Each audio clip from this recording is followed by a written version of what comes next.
This is John Abrams, and this is the Variety Artist, episode 57.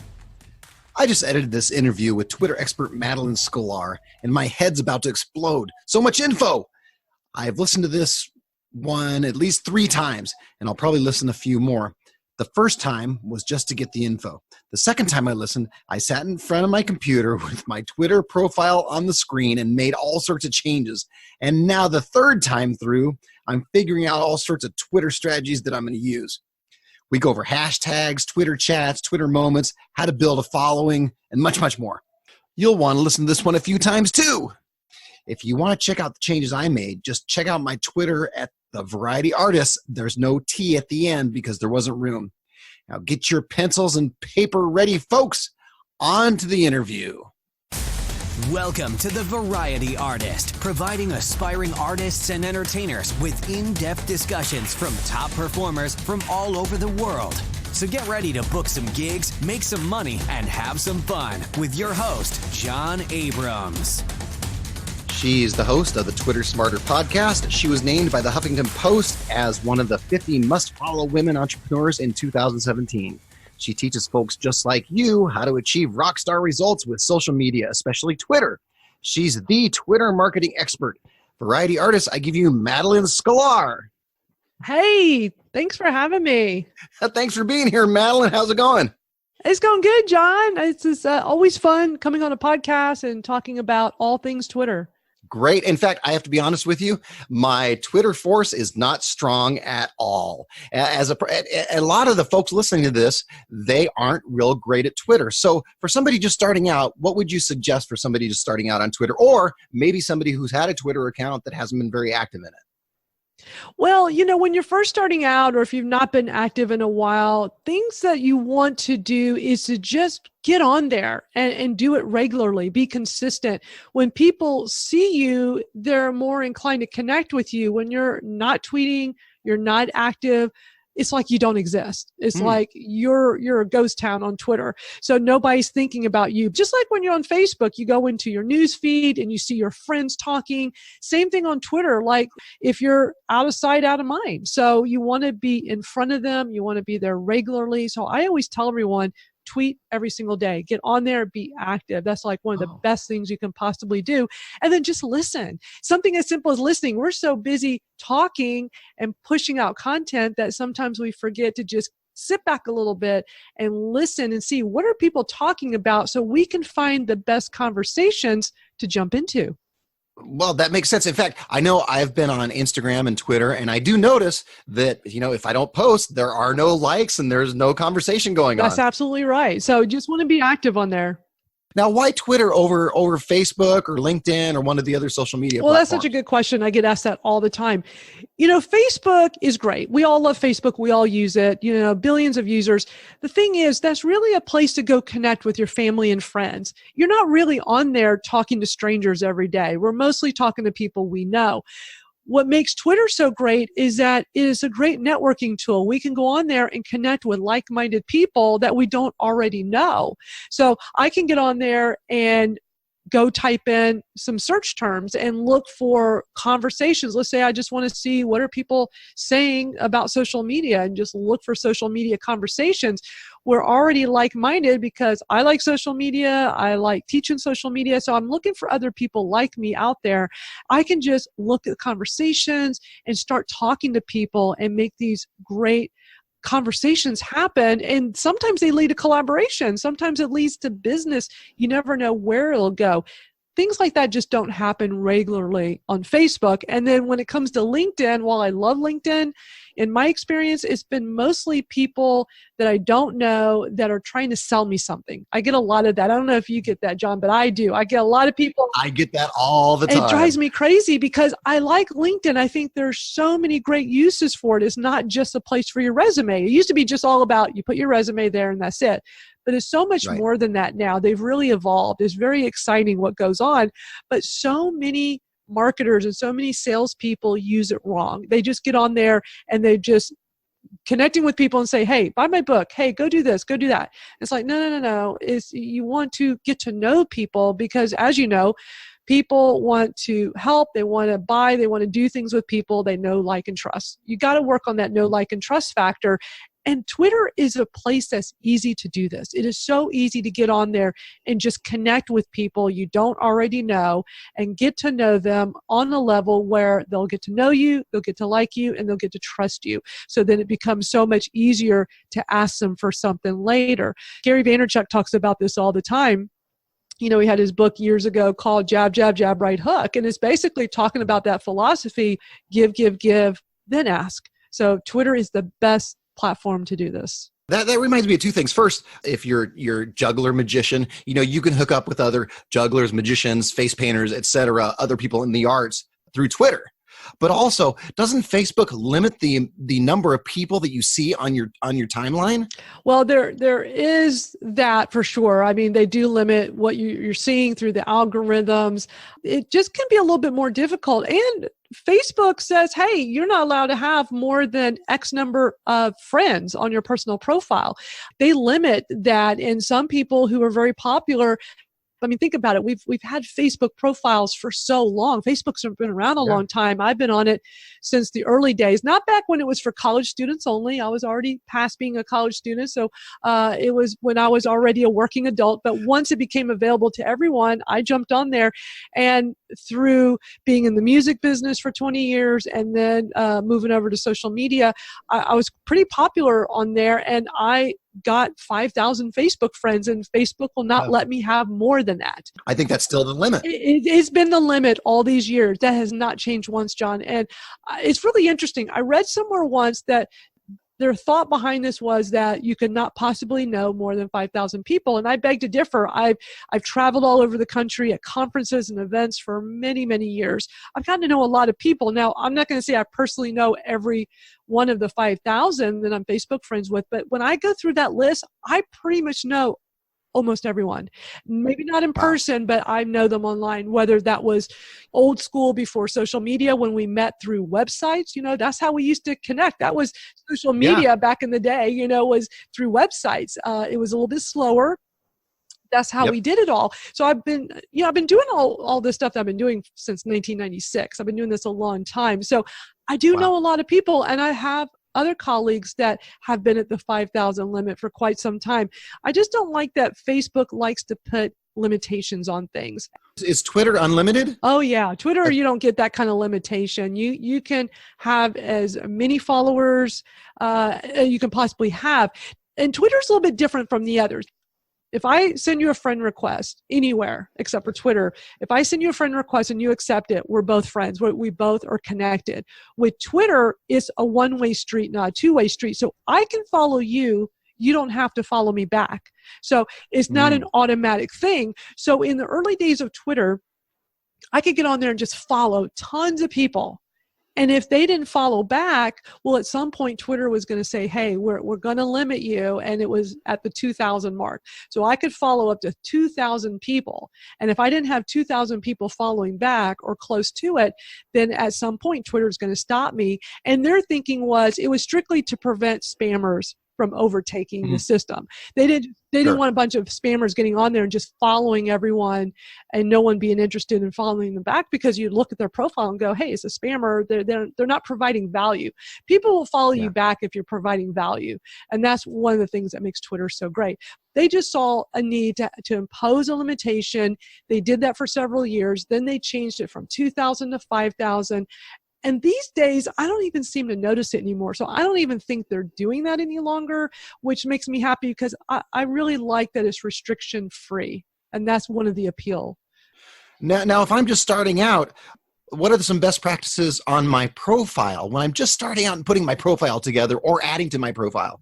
Well, you want to have a great looking profile. That's really important. And so I always stress the importance of having a really good bio, a really good profile picture, and a really good header image. And the header image is the really big image at the top. If you're on a browser, you've noticed that it's like this really, really large image. What you want to do is have that be something that really showcases who you are and what you do.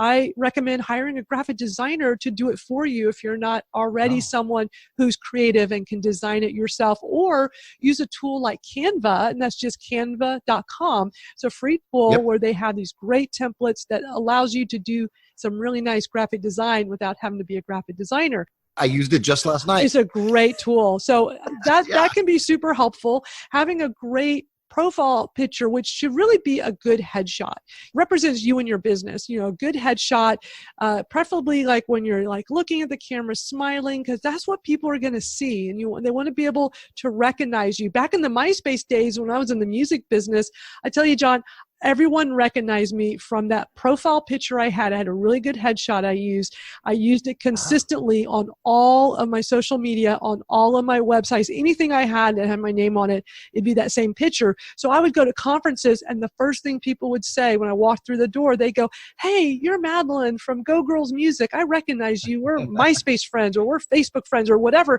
And it really shows the power of branding and why it's important to use a consistent image and have it be something that people can relate to. So you want a really good profile picture, and then the bio. The bio is so important. On Twitter, they give you 160 characters, and it sounds like a lot, but it's not really that much. But you want to use as much of it as you can. You don't want to just have a one-liner, because a one-liner does not tell people who you are and what you do.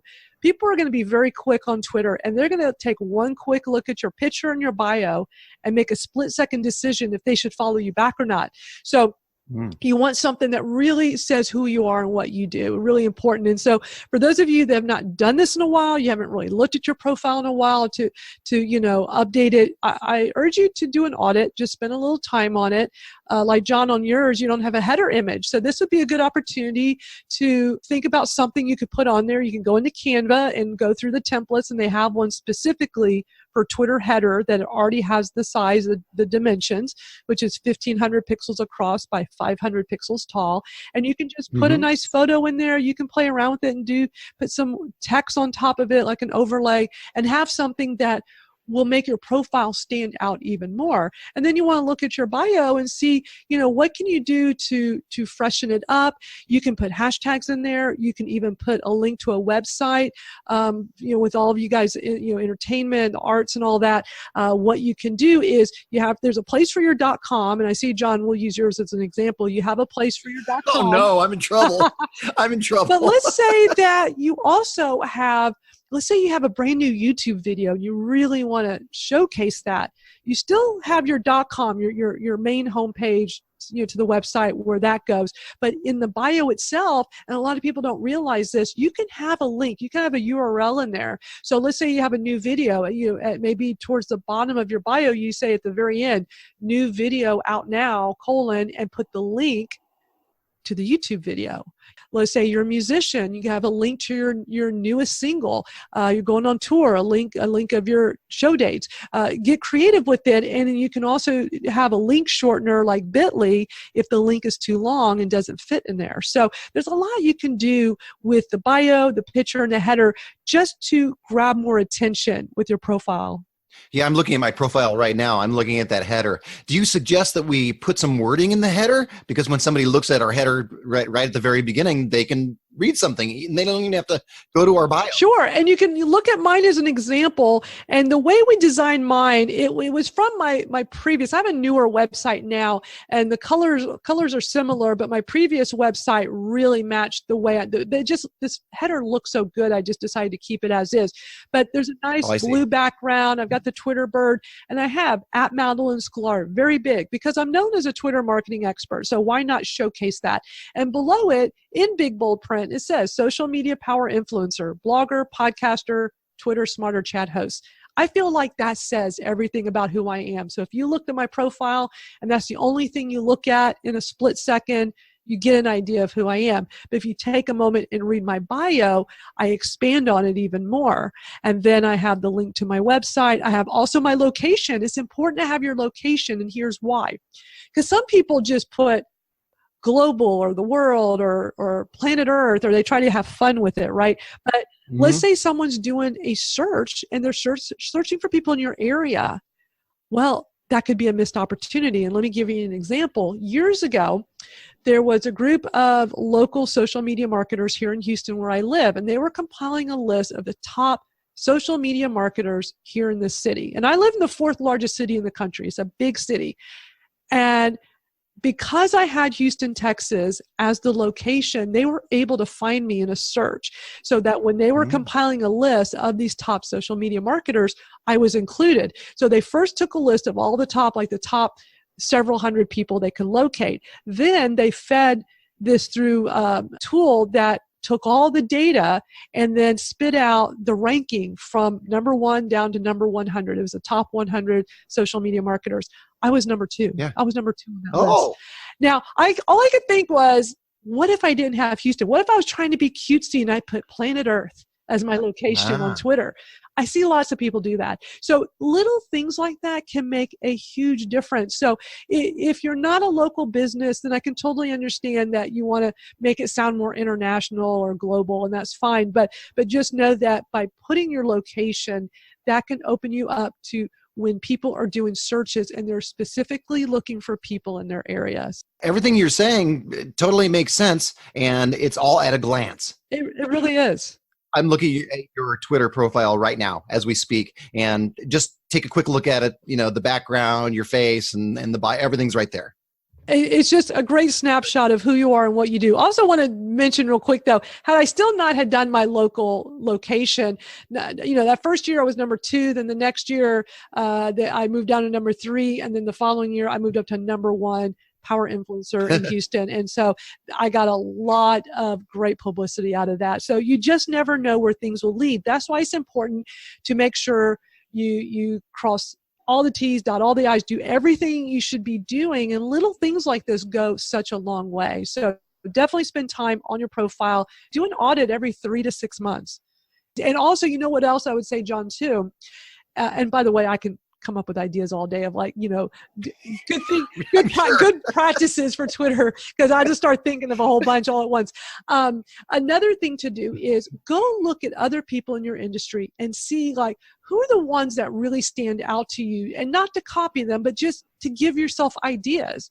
Maybe you didn't know that you could put a hashtag in. Maybe you didn't realize I just said that a little while ago. So then you're looking at someone's profile who you admire and respect, who's in your business. You're like, hey, they got a couple of hashtags in their bio. I didn't realize you could do that. You'll learn a lot just from looking at others. So spend time looking at others, and you'll see how they're standing out, and that will help you so much.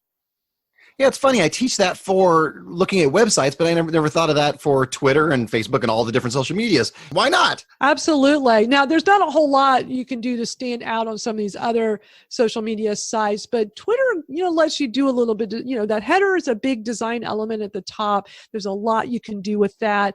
People keep it plain or don't do it at all, and you'll see that by designing something really nice, you'll really stand out so much more, and that can help you get more followers. It can help you get more interactions, because we're all visual people, right? When we're looking at Twitter on our phone, or we're on a desktop computer, our attention span is so short, and the profiles that really stand out are going to grab us and hold our attention. And that's what you want, because there's so many people on these sites. It is easy to get lost. I've had people say, Madalyn, I just feel like I'm just lost in the crowd. No one pays attention to me. No one notices me. Well, when I go take a look at their profile, usually their profile doesn't stand out. They haven't really done a good header image. Their bio is a little too plain, too simple. There's nothing that pops. So you want to really spend time working on that. All right, here's what we're going to do. In 2 weeks, you're going to take a look back at my profile and tell me if it hasn't improved quite a bit. You've got it. That's a deal. Let's do it. Now, a lot of the folks that are listening to this, they do one of two things. They either perform in public venues, which means, theaters and such, or private venues, birthday parties and schools, things like that. Do you have some good ideas on public venues, things that we should tweet that will get us more followers and help us to book those public venues? Well, when it comes to, getting attention on Twitter through our tweets, you got to be providing value to people. People are not going to follow you unless they feel like they get value out of what you're tweeting. So you want to definitely be tweeting regularly. I would tweet at least 5 times a day. I do have a free little Twitter mini course online that your listeners can go and check out. I have all these really great tips in there. Some of the things that we're talking about right now, they just go to MadalynSklar.com/secret sauce, because I call it my Twitter secret sauce that I share. Yeah. And so I got a lot of these tips on there. And one of my big tips is tweet every day at least 5 times a day. Now, some people say, well, wait a minute, that means I got to get on Twitter 5 times a day. And no, you don't have to get on there 5 times a day. There are tools out there that can allow you to schedule some of these tweets. And what I always tell people to do is schedule some tweets and then go on there a couple of times a day and just live tweet. Just go on there and just tweet in real time. But let's say you've got some articles on your website. Let's say you have a blog and that you've got some really good articles on your site that, pertain to your business, to your industry, and you want to share that out. You could use the scheduling tools to take that information and schedule it so that you don't have to manually go onto Twitter like, okay, let me go back. I just tweeted. Let me go back in an hour or two and go tweet this article or something from my blog, or let me post some information about my services and how they can get information about my pricing. It's too hard to do that, and who has the time to do that? So when you're looking at my profile, what I'm known for is sharing lots of information. I'm known as a resource on Twitter, that people can come on here and see lots of articles and information about social media, and especially about Twitter. Like, for instance, I have an article from an hour ago called The Ultimate Guide to Instagram Influencer Marketing.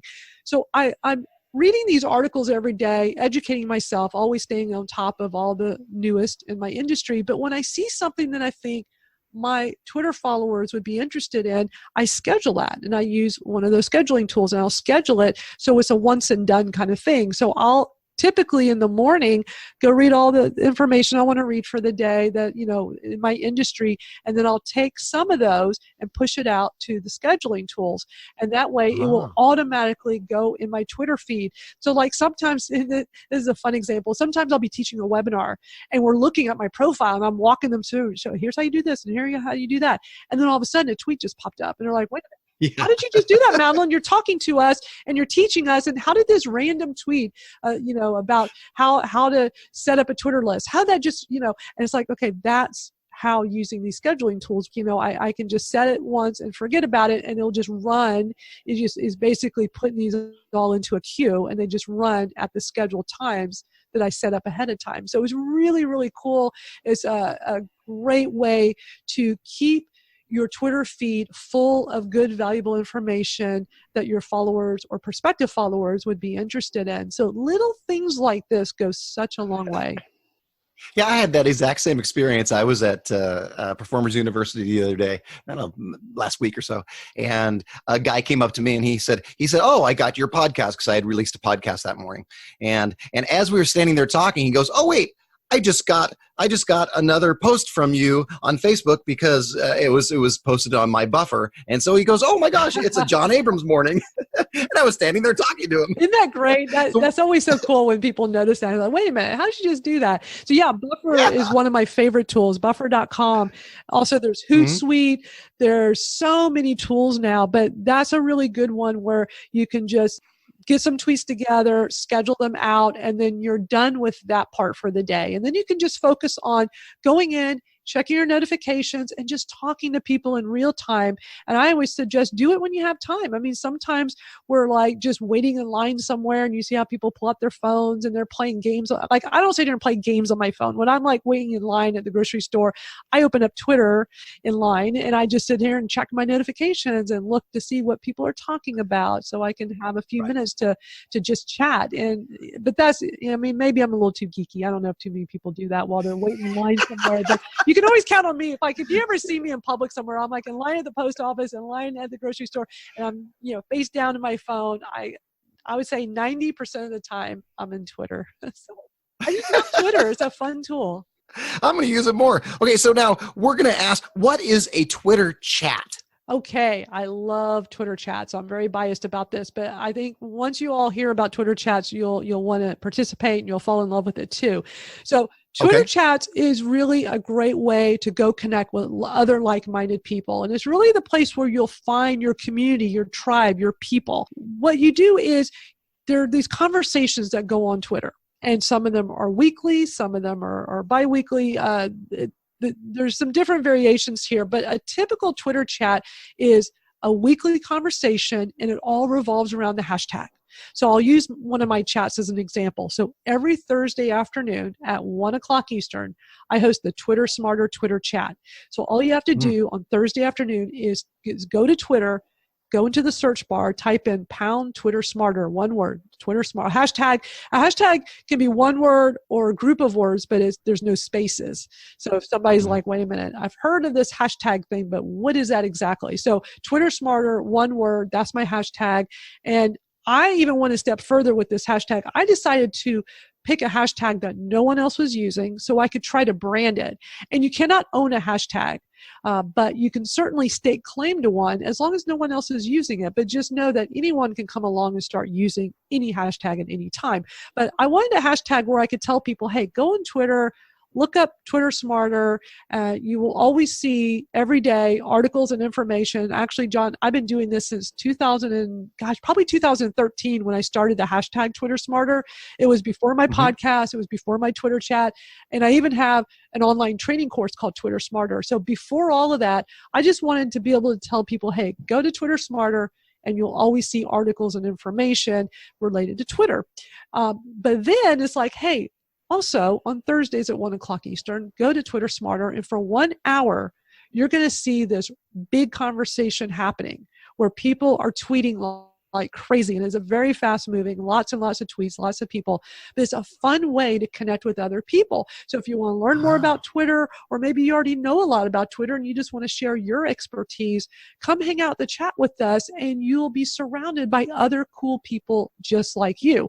And there's so many chats out there now, John. This Twitter chats have been going on for, probably 8 or 9 years, maybe 10 years. I started running one in the music business. I was running the largest musicians Twitter chat. I started it back in 2011, and I ran that for about I think about 7 years. And then I run my Twitter Smarter now, and I also run another chat called Social ROI, and that's a fun social media chat as well. But I always tell people, if you want to connect with other people with topics you're interested in, just go do a Google search for, let's say you like baseball. Type in baseball Twitter chats and see if anything comes up. There might be a few, there might be none, I don't know. But you just need to go do some searches. There are a few directory listings of Twitter chats, but they're not always up to date. So you could start with one of those, but just always check and make sure that the listings are still accurate. Because of my frustration with these directories and that they're not always up to date, I even started my own, calling it my top social media and marketing Twitter chats. So if you go over to my website, MadalynSklar.com/chatlist, all one word, that'll get you to that listing. And, if you're interested in Twitter chats, that could be a good starting point. Many times you start with one Twitter chat and you'll learn about others through that process. But if you are interested in social media for marketing, there's all kinds of Twitter chats in there. I got them broken down by days of the week. But Twitter chats are just a great place to go and talk to other people, connect. I've seen so many people go on to meet on these chats and go on to collaborate and do work together. I've seen people start chats through a Twitter chat, start their own. All kinds of cool things happen on Twitter chats. So can't say enough great things about it. I'm in. Right after we get off this, I'm going to search, the variety artist. Anybody listening to this, don't take that. Well, here's what I always say, John. If you don't see a chat in your industry, or you just don't see the right one, start your own. There's no rule book that says there's only one way to do it, or that you can't do it. This is wide open. You can do whatever you want, however you want. So if you see something's missing, then fill that void yourself. Because I'll have people say, yeah, Madalyn, but I just don't see any chats about whatever, such and such. I said, well, go start one. Be the first. There you go. There's nothing wrong with that. Or if there's 10 people doing 10 different ones and you still feel like there's something missing, then be that 11th and have your own spin on that particular subject. You can have a lot of fun with it. So yeah, Twitter chats are great. I definitely recommend trying some out just to see what they're like. And do know this, that it all revolves around the hashtag. So your tweet has to have the hashtag in it. So let's say, for example, it's Thursday right now at 1 o'clock Eastern. For this next 1 hour, I'm only looking at tweets that have #Twitter Smarter in it. That's it. I'm not looking at any other tweets for that hour. Only the conversation. There's going to be a bunch of people tweeting with that. What newbies will tend to forget is to put that hashtag in. So you'll have someone that comes on at the beginning. Hi, my name is Madalyn. I'm new here. What a great chat. #Twitter Smarter. So we see it. But then they get so caught up in the conversation, they forget to put the hashtag in. And so the whole chat, we don't see them again until the end. They go, oh my gosh, I've been tweeting this whole time, but I forgot to put the hashtag in. So that's the thing you got to keep in mind is it is all about the hashtag. And there's lots of lurkers, and I mean lurkers in the nicest sense, not the creepy kind, but a lot of people just watch because people will tell me. Probably some creepy time. There could be. There are plenty of people that tell me like, hey, I've been on your chat, I've watched them. They're fun. They're great. I learned so much. I'm like, yeah, but I've never seen you on it. Yeah, I don't know what to say. So I don't say anything. So if you don't say anything, we don't even know you're watching. We don't even know you're there. So that's the other thing too. I mean, it's great if you want to learn things and you just want to, but you don't really want to be seen there. I always say, look, at least at the beginning, say hi. Let us know you're there because my Twitter chats are always warm and inviting. We don't just jump right into questions. We spend the first 10 minutes just saying hello to each other. Like, hey, how's it going? How have you been the past week? What's new?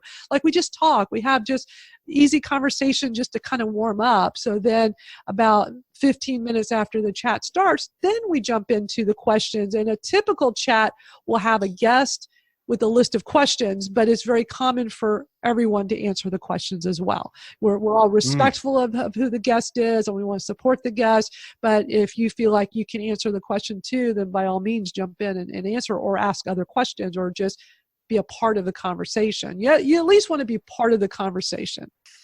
I'm taken aback by all this information. Your notifications will go through the roof because like all of a sudden you're just like talking to people and then you're just going to have all these notifications like, 5 people just liked your tweet, 10 people just replied to you. Like all these people are following you now. Like it just explodes and it just snowballs. And the more you participate in chats, the more engagement you'll see. It's really like the most fun you'll have on Twitter is participating in chats.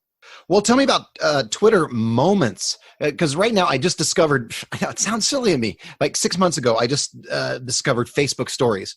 And one thing I noticed about the Facebook stories is when I look at somebody's stories, I will watch their entire story, 4, 5, 6, 7, 8, however many videos or pictures they have on their Facebook story, as opposed to I will never visit their profile and go down their timeline, but I will watch their entire Facebook story. So tell me about Twitter Moments. Yes, Twitter Moments is a great feature, is highly underutilized. And I think it's because a lot of people don't know it even exists, or they know it exists, but they don't realize they can do it themselves as well. So Moments is a way for you to basically curate a group of tweets. An example I'll give you is, we'll go back to my Twitter Smarter chat. So we do this chat every week for an hour. Once the chat is over, then we go and take all the tweets with the questions and all the tweets with the guest answer. And we'll also take tweets with a handful of answers from participants, and we'll string it all together and put it in order.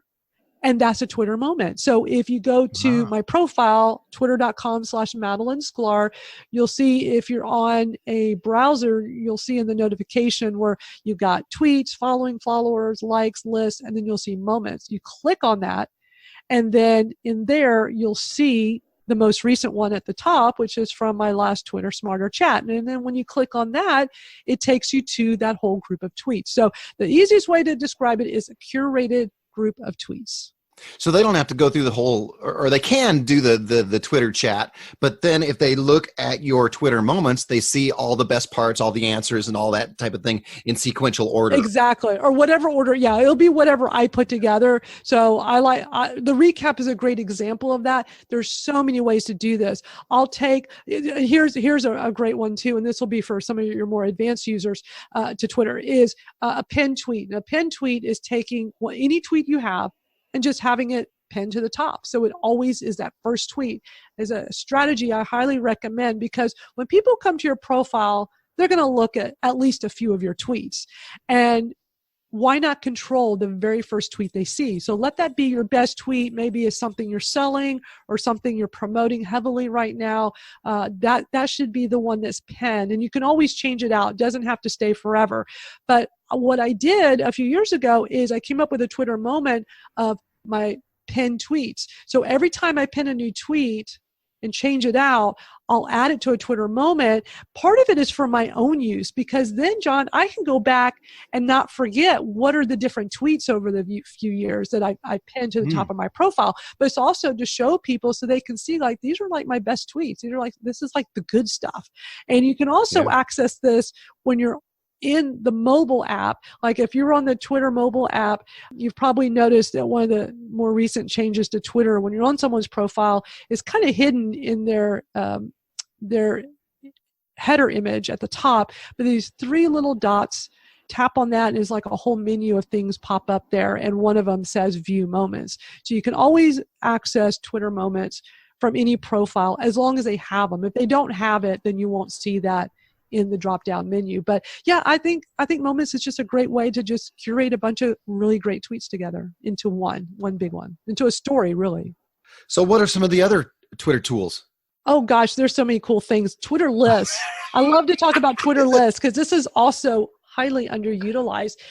So many people will say, the more people I follow, Madalyn, my home feed is just filled with too much stuff. And I can relate because I have a lot of Twitter followers, but I also follow a lot of people back. If I feel like you'll add value to me, I'm going to follow you back.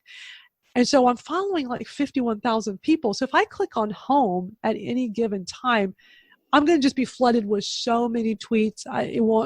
There's no rhyme or reason to it. So by creating these Twitter lists, I can actually control the feeds. I can customize the feeds. So for instance, I can put together a list of just, like, I'll give some examples. Like I have a list of just people who have been guests on my Twitter Smarter chat. So over the years, I've been running this chat for the past 3.5 years. And so every week after we've had our guest on, I add them to this list. So I have this running list of all of our different guests. I also have a list of my favorite podcasts. So when I come across podcasts, because I'm a big podcast listener, so I see, when I listen to podcasts I love, I'll go add them to this list. And this will be podcasters or the actual podcast. Some Twitter profiles will be just of the host. Like a good example would be Guy Raz. I love Guy Raz, and he has a couple of different great podcasts. So I'll follow him individually on Twitter, but I'll also follow or add to the list of actually like how they do that. What is it? How they do this? How they do that? Something like that. Wait, let me grab my phone. I know. It's like how I built that. I had to go pull it up on my phone too. How I built this. I love that podcast. And Guy Raz does the NPR one too, right? He does. Yes, that is an NPR, but he also does other NPR because that's where he's at. So, and here's a misconception too, though. People think you have to follow someone to pay attention to them. You do not. Explain. I could just put them into a Twitter list. A Twitter list is just taking the different people and profiles, whether it's a company, whether it's a person, an organization, whatever it is. Maybe I'm doing some research and I just want to have a list of just other social media marketers here in Houston where I live. And that's it. I don't want anybody else, just those people. So I can go search for these people. Well, maybe some of them are competitors and I don't want to follow them, It's like, okay, I'm a believer that like nobody's competition. We're all in this together and I'll follow everybody and that I don't care. But let's say like, I don't know if I want to follow this person. That might send the wrong message to them. Doesn't matter. Twitter list, you don't have to follow them to put them in it. So Twitter list, you can put anybody you want. You can curate it however you want. And the beauty is it can be public or private. A lot of mine are private. A lot of them are for my eyes only. So you'll never see them. Only I can see them. So I could do a list of just competitors. I could do a list of something specific that I don't want anyone to know that I have. They're just for me, for searching, for research, for whatever that I want to do. But then plenty of mine will be public. And one of the reasons to have them public is that, like back to the one I have of some of my favorite podcasts, I call it my favorite podcast. By having it public, if you go to my profile and you click on lists, you'll see it in there. And you might look at this and go, wow, this is a really great list. Madalyn curated a very good list of people. You can subscribe to it. For public lists, people can subscribe to them. So by subscribing to my list, I already did the heavy lifting. I did all the work. You can just come along and enjoy this list. And when you subscribe to, you can subscribe to anyone that has a list. So anything that's out there and you stumble upon it, and you're like, wow, this is a great list. You can hit the subscribe button. And what happens is by doing that, when you go back to your profile and you go to your list, they'll put the subscribed ones at the bottom. So at the top are all the lists you've created, whether they're your private or public ones. And then below that will be all the different ones you subscribe to. I've had different ones I've subscribed to because I find I'll sometimes uncover, like here's another example, conferences. These days, a lot of conferences will put together a Twitter list of speakers. So like, for instance, I just spoke at Social Media Marketing World last month, and that's like the largest conference for social media marketing people in San Diego. They do it every year. And what they'll do every year is they'll create a Twitter list of just the speakers. And that's valuable to me because they're like, I would want that, but then I got to go sit here and create it and go add, I got to go spend time searching, go put them and make this list.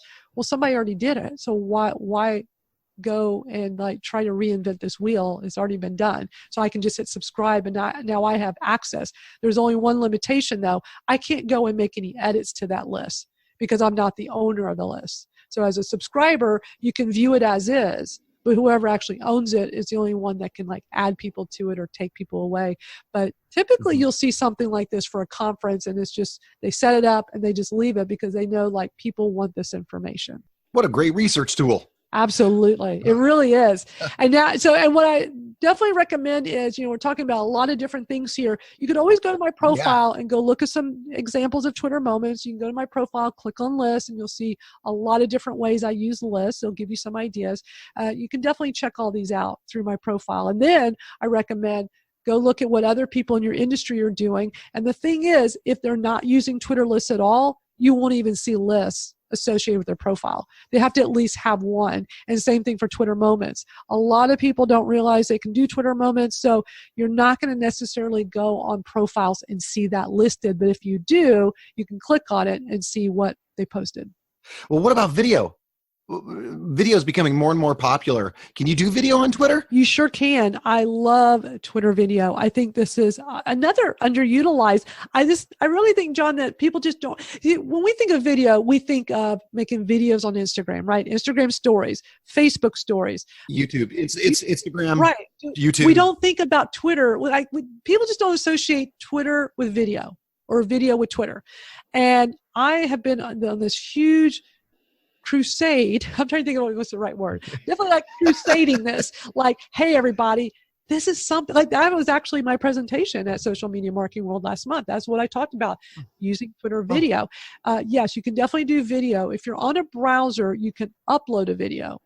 But if you're on your mobile device, you're in the Twitter app on your phone, you can, like I could right now just make a video right now and post it. I can hit the live button. There's a live in there. When you go, you go to compose a tweet and then you'll see some options. And it's the same whether you're on Android or an iPhone. I'm on an iPhone right now. So when I go to compose a tweet, I can click on the little camera icon. And then they have a new camera. They actually just unveiled a new camera for Twitter about 2 or 3 weeks ago. So be sure you have the most recent update for the Twitter app on your phone. And once you do, you'll see that it now says capture, and you can just tap it and take a picture or hold it down to make a video. And then next to it, it says live. I can do a live video right now. I can hit the live button and start broadcasting live right this moment. And nice. These are great little features because there's so much you could do with video. We all know that video speaks volume, right? Picture's worth 1,000 words. Well, video, there was something I had read a few years ago where like they say video is more like 10,000 words because there's so much more you get out of it, much more engagement. You just get more conversation, more likes, more followers, more everything when you're utilizing video. So I definitely recommend playing around with video on Twitter and see what kind of results you get. And I always say experiment, because I could sit here and say, hey, Twitter video is the best thing ever. That's what's helped boost my career is doing video. But you may do it and say, gosh, Madalyn, I've been experimenting with this and it's just not doing all that much. Everybody's different. So I always say experiment, try these different strategies I'm talking about and see what's working well for you and stick with that. Right. And different people are good at different things. Absolutely. All right. Well, we're going to move on to some fan questions. You want some fan questions, Madalyn? Sure. Let's do it. You've answered a lot of the fan questions that I already have. I've been crossing them out as I've been listening to you talk. Cool. I love it. You've already answered a lot of them. But there are a few. Eric Henning, an award-winning magician and speaker out of Maryland, asks, should you have a separate personal and business Twitter account? That's such a good question. And I get asked this all the time. And here's the thing. It depends on a lot of different things, but the main thing is this. If you have 2 accounts, you're basically going to be doing double work. The more accounts you have, the more work it's going to be, because you've got to have a separate presence for each one. Now, why would you want a personal? Is it because you just want to have a place to tweet with friends and have it completely separate from the business? Or like I'm a personal brand, so MadalynSklar is the person and MadalynSklar is the brand. So years ago, I had multiple accounts, but then it didn't make much sense because everything I do kind of combined itself into one, and that worked really well for me. So you could certainly start off with 2 and see how that goes. And if you're just too overwhelmed, it's too much work, although this is when tools can be very helpful, using Buffer or Hootsuite or some of these other Twitter tools that can take the load off. So it's not as much work. That can really help. But yeah, you have to kind of play around with this and see what works best for you. I've just been a fan of just one really, that's what works for me. Owen Anderson, a terrific magician out of Canada, asks, actually, a lot of people ask about hashtags. We're going to get into that last because there's so much about that. He asks a couple of questions. Best times of the day or night to tweet? Oh, that's a good one. Okay. There used to be like these studies that they've done, like, trying to determine when's the best day and time to tweet. And there's so many variables. So like whenever you read these articles and look at the data, it's not a one size fits all. They kind of have to write it that way, but do know that if you come across something that says it is best for you to tweet every Thursday at 3:00 in the afternoon, experiment, play around with that. But really what I find that works best is like using Buffer, great example. With Buffer, when you set up the queue for the different times of the day your tweet goes out, put in there some different times and just put out some tweets, experiment with that, and then change it up a little bit and just do some experiments to see if you notice anything. Now, the other thing you can do is you can go into your analytics on Twitter. And so you have to be on a browser, twitter.com, logged in, and then the pull down menu at the top right, you'll see analytics. And you can definitely look at the data in there to see if that kind of gives you an idea, because there's a place that says top tweets, and you can look at the top tweets and see if there's days and times that seem to have the consistency of that. They also have like some bar charts in there. So definitely spend time looking over data to see if like for me, when I look at my data, because I do my big Twitter chat on Thursday afternoons, Thursday is one of my best days for that. But then also it shows me doing well on Fridays. And I would think it would be different for every industry or whatever you're doing. Yes. For example, my particular industry, there's a lot of people that are driving to and from gigs. And so I release my podcast on a particular time of the week when I think that throughout the week they're going to be driving to and from gigs and they're going to be listening to in their car. So I guess those are the things that you have to think about too. Absolutely. And yeah, entertainment business, I mean, this was something back when I was in the music business that we would talk about, like, musicians are out gigging typically Thursday through Sunday. So if that was your target audience, then that might not be the best days for engagement. So it goes back to, then you got to kind of like look backwards. Well, who is your audience? Always know who your audience is, because once you know who your audience is, then you can cater to them. So that's always important, because so many people I talk to, you say, well, who's your audience? And so many times they say, well, you know what? I'm not sure I really know. So look at the data and find all this information, uncover it all, and then experiment. Let's get into these hashtags, because almost every single question that you had something to do with hashtags. I'm going to throw some at you here. Okay. Owen Anderson asked, any thoughts or tips on creating your own brand hashtag to use? We talked a little bit about that. Brett Bolich, Bretso the Great, asks, how many is too many hashtags? And Danny Orleans of AmazeKids.com says, when do you use a hashtag and when do you use the @ sign? Oh, those are great questions. So a lot of hashtag questions. It really is. That is a lot of hashtags. Okay, so what's too many hashtags? And this goes back, you'll have to experiment a little bit, but they typically say the optimal number of hashtags to use in a tweet is 1 or 2. You don't want to have a lot of hashtags, and there's nothing worse than the tweet where every other word's a hashtag. Oh, it's horrible. In fact, I skip right over those. I don't even read them. Yeah, same here. It used to be a strategy a long time ago, but it's not these days. And the thing is to keep in mind is this. Once upon a time in the early days of Twitter, the only way you could do a search was for it to be a hashtag. That's why hashtags became so popular. They didn't have a regular search feature at the time. So if you were searching for something, you had to put the hashtag symbol before it. Then as Twitter evolved, it got to the point where you could do a regular search. So if you went into Twitter right now and go into the search bar, you could search for things without a hashtag, and you'll get the same results or similar results had you put the hashtag in. So it really shows you that hashtags have really changed. Hashtags can be used more for branding or for bringing people together, like the Twitter chat. So when I'm using my Twitter Smarter, I use it for my Twitter chat each week, but separate from the Twitter chat, I've really branded it like I talked about earlier and went that route. So yes, you can definitely brand a hashtag, but do your research first. Make sure it's a hashtag that no one else is using or very, very little use. And here's an example. So when I was first trying to come up with this branded hashtag, before it was Twitter Smarter, I actually called it Twitter Rockstar. Because I thought, well, because I like it to like really like for people to get it. Like once I say, let's say Twitter Rockstar, like, okay, cool. That makes sense. Yeah. I like that. She's helping me learn Twitter. You're a Twitter Rockstar. Well, it was being used, not constantly, but enough where I tried it at first. I thought, okay, you know what? There's going to be too much confusion. If there's going to be confusion in what you're trying to use it for, and then other people, general public is doing with it, is just not worth it.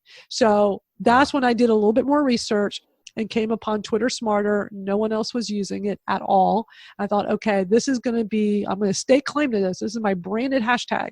You know, I'm going to use this a lot in my marketing, and it's really paid off. So, you know, not only did I use this for my chat and my podcast, I use it so much that people just know me, like they know that that's my brand. Even though I don't own a copyright or a trademark to it, it's just something that I use on Twitter and am known for. So something you can experiment and play around with branding. If you really want to be specific to your brand, you know, have your name in it, because that will be real helpful. So what you're suggesting is 1 or 2 that belong to your brand, and not use just a bunch of hashtags just to drive people to whatever you're posting. That's right. And one thing about hashtag these days, because we don't need it for searching, it's also a way to make a word stand out because it's hyperlinked. So when you look, because, you know, think about it, when we're tweeting, what can we do to make something stand out? We can't make the text stand out. You can't bold something. But making something as a hashtag is kind of the next best thing. So if I really want to highlight that word Twitter or Twitter list, maybe I'm talking about Twitter lists or Twitter moments, then I can hashtag it, and that'll make that word a hyperlink so that it stands out in the tweet a little bit more. But you just don't want to be too many of those, because it just doesn't work. Well, I think I've taken enough of your time, Madalyn. You have been so awesome on this. Oh my gosh. Thank you so much. It's been so much fun. I think I'm going to open this. My head is going to explode with information. Now, before I let you go, you have a free offer on your website, The Secret Sauce. Tell us about that. Yes, for sure. So yeah, I created this to help people that are learning how to utilize Twitter. We talk about some of these strategies I mentioned in this podcast. Easy to access. It's free. Just go to MadalynSklar.com/secret sauce. And you could go through this whole little mini training in like half an hour. It's real quick. I have some videos and some written articles with this, and it's just great, helpful information. Go on Madalyn's website and get your free copy of that, because if you've been impressed with this information like I have, oh my gosh, that's the first thing I'm going to do when I get off there. Now, I know this is a silly question, but do you want to promote any social media or anything else on this? Maybe a little site called Twitter. So yeah, I definitely encourage everybody tuning in to go to my profile at MadalynSklar. Having an unusual name means I could get my name for everything on social media. And you can find me everywhere else on social media with my name. But if you go on Twitter, send me a tweet. Let me know you took a listen to this and tell me what was your biggest takeaway. I would love to connect with you. We'll have a little chat on Twitter. It'll be a lot of fun. Whew, has a lot of info. I hope everybody listening to this took notes. My Twitter account is The Variety Artist with an S on the end, no T at the end because we didn't have room. Make sure to leave a little 5-star rating and a review if you get a chance, you get a minute. You can shoot me out an email at john@thevarietyartist.com. Now go out and book those gigs, make some money, and have some fun. That's all for this episode of The Variety Artist, but your journey continues on our website. Go to thevarietyartist.com for more strategies, insight, and resources, as well as show notes on today's guest to assist you in your career. We'll see you on the next episode of The Variety Artist. But until then, go out and book those gigs, make some money, and have some fun.